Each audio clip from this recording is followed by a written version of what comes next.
Assalamualaikum warahmatullahi wabarakatuh. Selamat pagi teman-teman semua. Saya Muhammad Jilul Quranil Farid Magister Humaniora, dosen pendidikan bahasa Arab di Sekolah Tinggi Agama Islam Al-Amin Dompu. Pada kesempatan kali ini saya akan atau ingin menampilkan media pembelajaran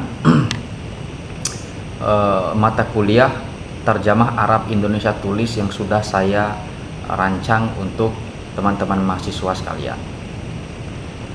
Pada pertemuan ini saya ingin memperlihatkan kepada teman-teman mengenai media pembelajaran yang saya gunakan demi memudahkan teman-teman mahasiswa untuk mengikuti proses perkuliahan sampai selesai nantinya. Pada pertemuan pertama mata kuliah Terjemah Arab Indonesia, saya akan berbicara hal paling dasar terlebih dahulu tentang definisi dan tujuan terjemah. Definisi terjemah yaitu naqlul kalami au nausi minal lughatin ila lughatin ukhra ma'al muhafadhati 'alal ma'na qadril imkani. Yaitu terjemah itu ya proses memindahkan kata demi kata atau fasa dari bahasa sumber ke bahasa sasaran dengan tetap mempertahankan struktur tata bahasa aslinya. Jadi teman-teman yang ingin menerjemahkan bahasa Arab ke bahasa Indonesia, maka lakukanlah penerjemahan dengan tetap mempertahankan makna asli dari bahasa yang teman-teman ingin terjemahkan. Misalnya bahasa Arab, teman-teman ingin menerjemahkan bahasa Arab ke dalam bahasa Indonesia, maka terjemahan itu harus sesuai dengan pesan yang dimaksud dari bahasa Arab tersebut. Adapun tujuan terjemah itu ya secara sederhana ya, terjemah itu bertujuan untuk memudahkan informasi kepada pembaca agar informasi yang didapatkan itu bisa sesuai dengan apa yang tertulis di dalam teks yang kita terjemahkan. Selanjutnya ada 3 klasifikasi yang terkandung dalam definisi dan tujuan terjemah. Yang pertama itu ada pengalihan makna, yang kedua ada kejelasan pesan, yang ketiga ada fungsi komunikatif. Pengalihan makna adalah proses menerjemahkan ya, bukan sekedar mengganti kata, melainkan memindahkan makna dari bahasa sumber ke dalam bahasa sasaran agar pesan aslinya tersampaikan dengan utuh. Kemudian yang kedua, kejelasan pesan.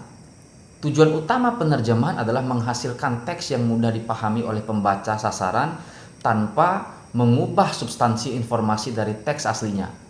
Yang ketiga adalah fungsi komunikatif, yaitu terjemahan berfungsi sebagai jembatan komunikasi yang memungkinkan pertukaran gagasan dan informasi lintas bahasa serta budaya secara efektif.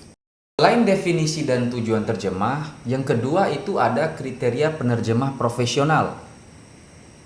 Ya, kita harus tahu tentang kriteria penerjemah profesional bila kita ingin menjadi penerjemah yang profesional atau bergelut di dunia penerjemahan. Yang pertama itu ada kompetensi linguistik, yang kedua ada pemahaman budaya, yang ketiga ada kode etik profesi. Kompetensi linguistik itu menguasai tata bahasa, kosakata dan gaya bahasa baik dalam bahasa sumber maupun bahasa sasaran secara mendalam.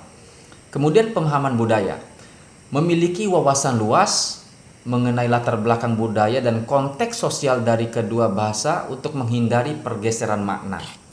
Kemudian yang ketiga, kode etik profesi, menjaga kerahasiaan informasi, objektivitas dalam menerjemahkan, kemudian serta komitmen terhadap akurasi hasil terjemahan. Ya, 3 poin ini sangat penting agar terjemahan yang kita lakukan itu bisa sesuai dengan maksud dari teks yang ingin kita terjemahkan, dan kita juga perlu mengetahui bahwasannya di dalam dunia penerjemahan itu ada yang namanya kode etik.